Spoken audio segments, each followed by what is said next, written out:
Batman games have evolved tremendously throughout the years, and that journey started in 1989. In those 35 years, we've gone from this to this.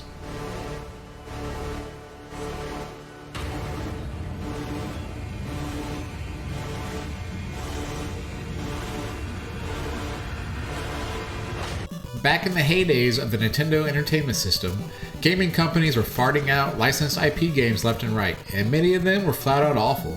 Looking at you, Ghostbusters.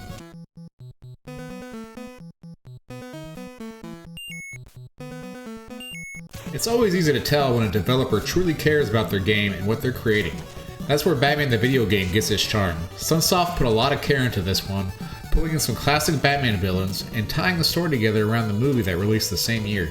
I think it's quite neat that they were able to make the Joker look like Jack Nicholson with so little resources to work with in regards to the NES and his cartridges.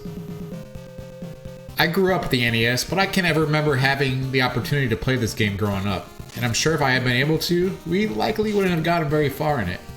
They kicked up the difficulty to infamous levels with this one, and one villain in particular became the bane of my existence.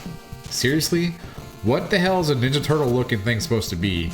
And whoever designed the horrible jump patterns just made it onto my permanent shit list. For further proof that I am absolutely terrible at these retro video games, enjoy this quick compilation of these Ninja Turtle assholes beating the crap out of me.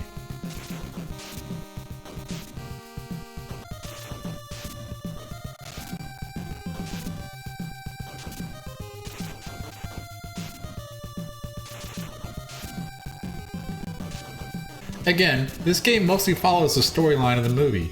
The Joker is out terrorizing Gotham, as he usually does, and Batman steps to the plate to stop him, also as he usually does. The game itself features 5 main settings: Gotham City, the Chemical Factory, Underground Conduit, Laboratory Ruins, and the Cathedral where you face the Joker himself. I did manage to get to the Joker, but beating him was another story. There's a couple things I want to point out about this game that really wowed me. First, look how cool these videos of the Joker in the background are. I feel like this was really advanced for the NES at the time, and honestly it looks pretty great. Another thing is wall jumping. I couldn't believe this was in the game when I started playing it, and I became curious if this was the first game to feature the mechanic. It turns out it wasn't. That honor belongs to Ninja Gaiden that released the year prior in 1988. It's still cool, but also made for some frustrating gameplay. This game also features some cool bosses, like Killer Moth, the Electrocutioner, and Firebug. But we're also pitted against some pretty lame robot bosses, such as the Machine Intelligence System and Dual Containment Alarm. It would have been cool if they could have fit some other iconic Batman villains into the mix instead. Like a lot of modern games these days, Batman the video game also went through a bit of drama while in development.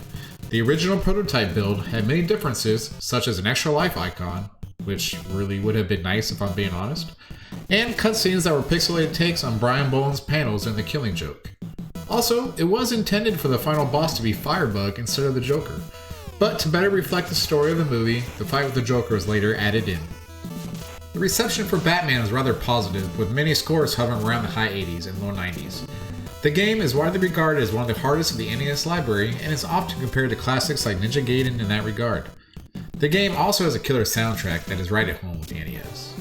Personally, I really enjoyed my time with this game, although I did find myself getting rather frustrated at times, and would have to step away for a few minutes from time to time.